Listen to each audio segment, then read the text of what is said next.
Donc ici, je récapitule par rapport à ça. Je veux créer donc un objet quelconque et je vais faire, on va le faire à travers un exemple. Je veux faire par exemple le logo Le Sieur. Vous connaissez le logo Le Sieur. Alors maintenant, comment on va le faire avec le logo Le Sieur? Il s'agit de rectangles, de carrés, pardon, 4 carrés qui sont inclinés à 45 degrés. Donc la première approche, c'est de dire, je vais tracer un carré, je vais copier peut-être avec le carré, le déplacer, etc. Alors proposez-moi une solution pour faire ça. C'est sûr, il y a plein de solutions. On peut tracer les choses comme un dessinateur. On va tracer les rectangles, les carrés, les uns après les autres.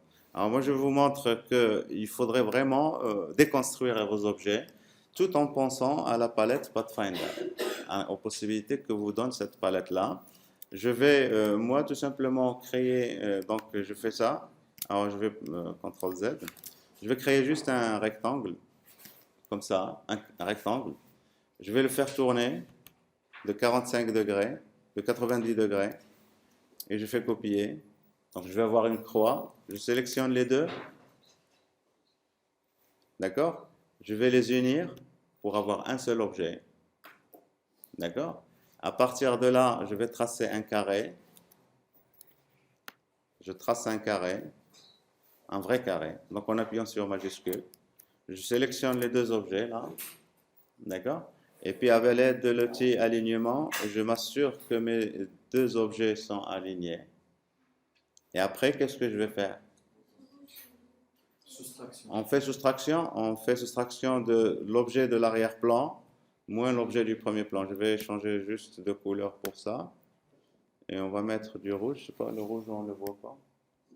Donc, je vais mettre un rouge qui apparaît un peu. Voilà. Et donc, alors, les deux objets étaient sélectionnés, hein. Donc, CTRL Z.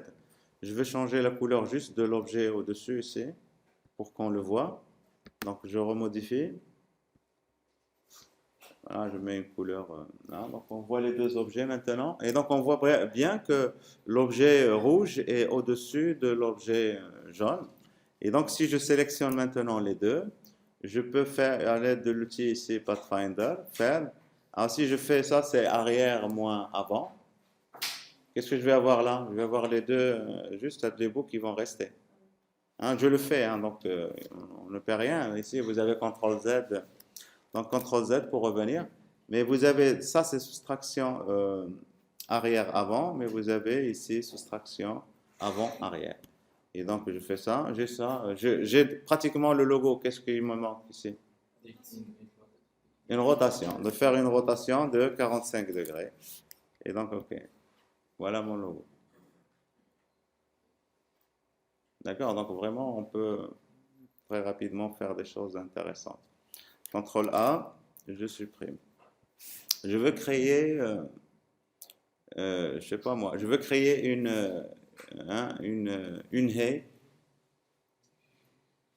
enfin des haies de jardin.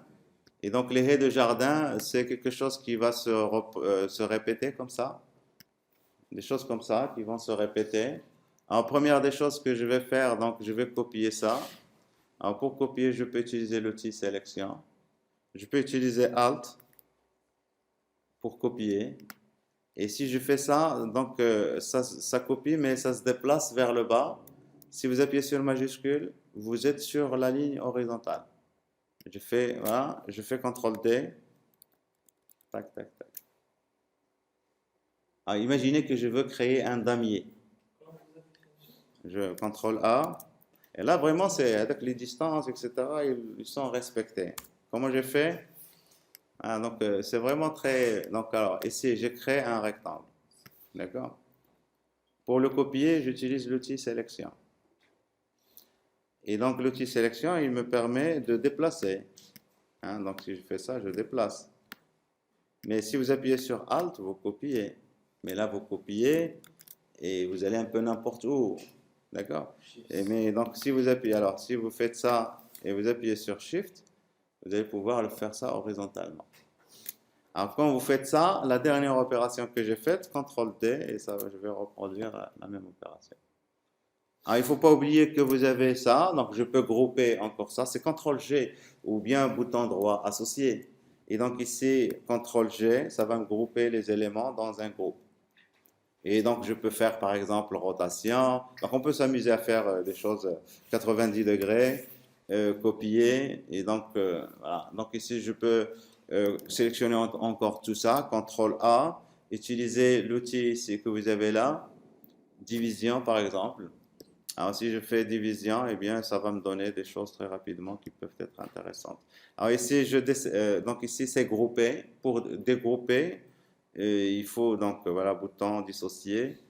Et donc là, vous avez des objets, hein, vous pouvez les supprimer les uns, hein. Vous ne gardez que ce que vous voulez. Par exemple, je garde ça.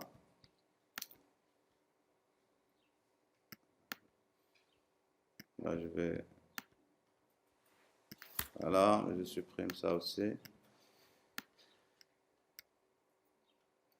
suffit de toucher les objets, hein, pour qu'ils soient sélectionnés, hein. Vous n'êtes pas obligé de les entourer.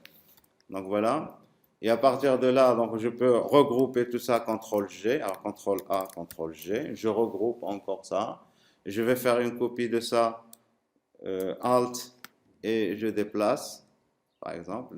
Alors si vous voulez faire, vous pouvez déplacer avec les touches de la souris. Hein, vous pouvez vous amuser, hein. Donc avec ça encore, quand vous voyez point d'interrogation ici, ça veut dire que vous avez plusieurs objets qui sont dans le groupe et donc qui ont probablement des couleurs différentes.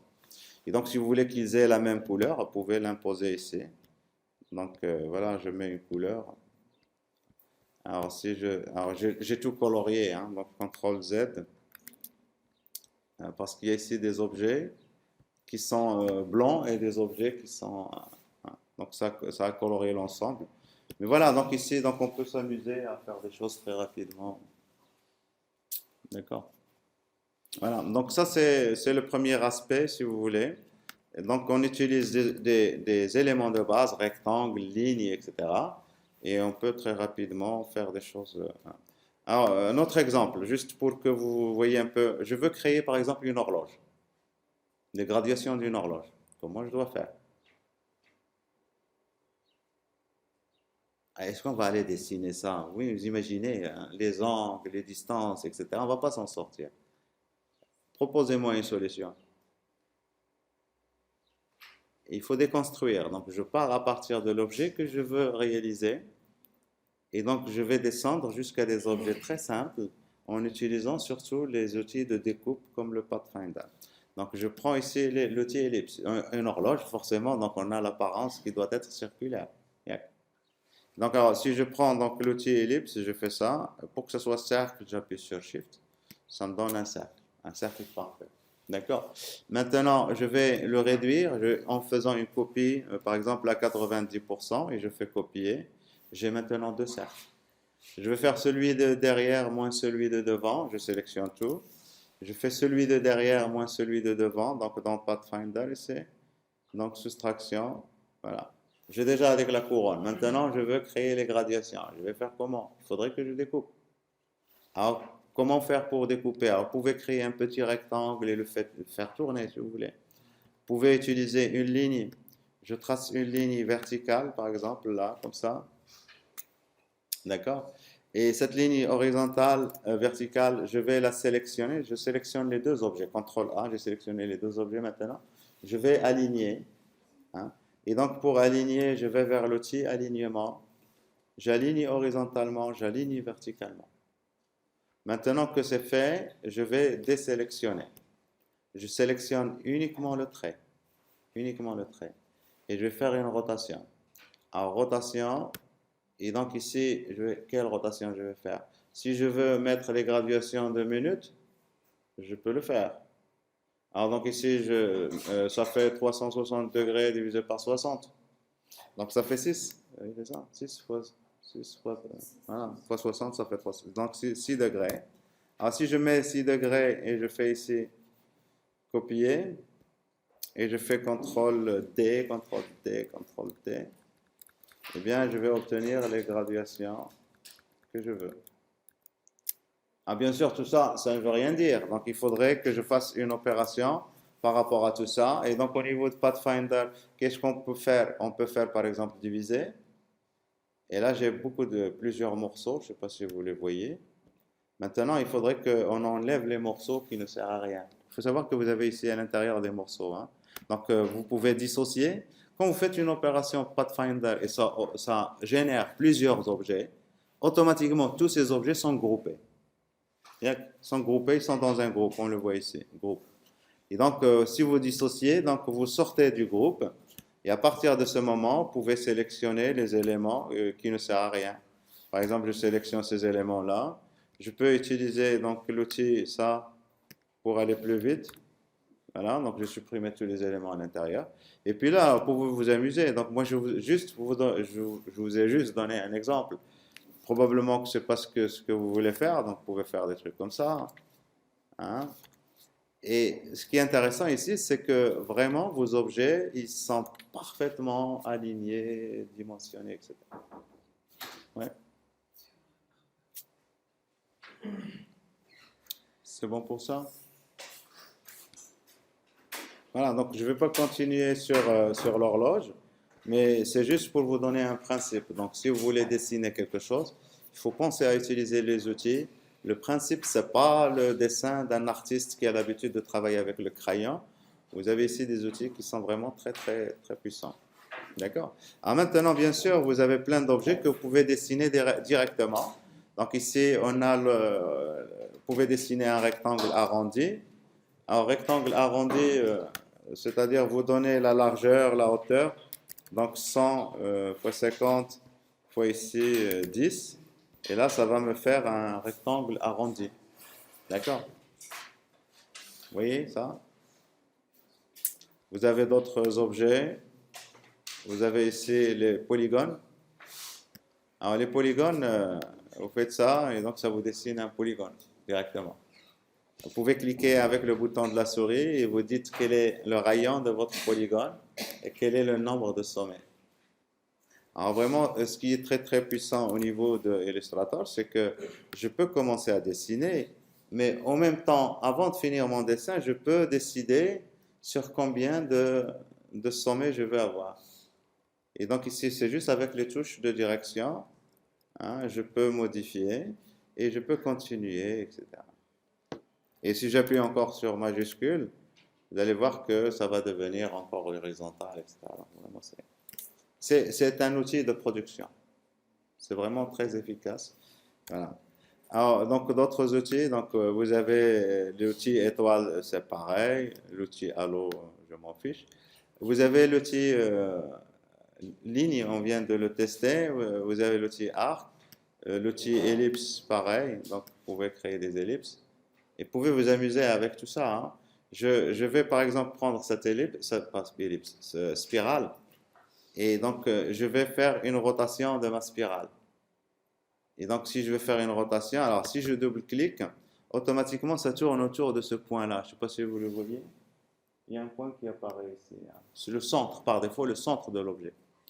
Mais vous pouvez faire ça donc en choisissant l'outil, le sélectionner, pas double-clic, je le sélectionne. Et je clique sur l'endroit, je double-clique sur l'endroit, le centre de rotation. Alors si ça veut bien, probablement qu'il faudrait appuyer sur...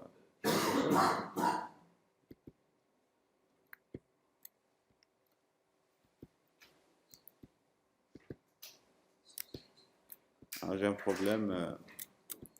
Donc il faut savoir qu'on a cette... Voilà, ça vient. J'ai un problème au niveau de mes touches, au niveau de la machine virtuelle. Mais là, ça vient. Donc, j'ai cliqué là. Et là, je vais faire, par exemple, rotation à 30 degrés. Et je fais copier, CTRL D. Alors, très rapidement, donc, on peut faire des choses qui peuvent être très intéressantes. CTRL A. C'est trop grand, tout ça. Je réduis. Mise à l'échelle. Donc, ici, 50%. Voilà. Je change l'épaisseur, etc. Donc, peut-être que les objets que j'ai là, c'est pas vraiment ce que je veux. Parce que je veux faire du remplissage, eh bien, je vais faire par exemple division. Et quand vous faites division, ça va vous créer des secteurs que vous allez pouvoir remplir. Et là, je vais encore revenir ici. Vous voyez, comme vous voyez le trait en rouge ici, ça veut dire il n'y a pas de remplissage ici. Et là, il n'y a pas de contour. Alors, je mets un contour. Et puis, donc, si vous voulez donc, faire un remplissage aussi, vous pouvez le faire.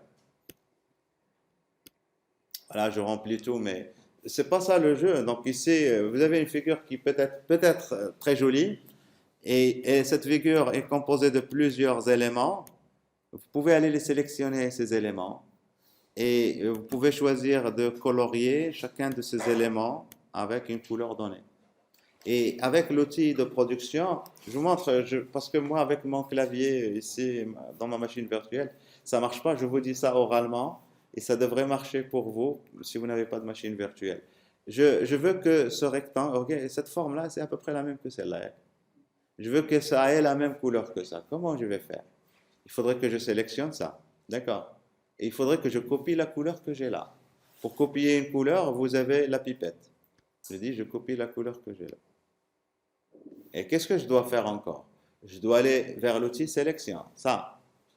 Et je vais sélectionner l'autre objet. Et je fais le même travail. Maintenant, pour revenir, quel que soit l'outil dans lequel vous êtes, pour revenir à la sélection, on appuie sur CTRL. CTRL. Et là, je devrais avoir l'outil sélection. Je l'ai ici. Mais seulement moi, c'est associé à un menu contextuel. Quand je clique, moi, ça va m'afficher l'outil contextuel. Pour vous, ça va sélectionner. Et là, quand vous lâchez, vous revenez à l'outil pipette. Et donc, production, tac, tac, tac, tac, j'avance. Je prends une couleur, je la règle, et puis on y va.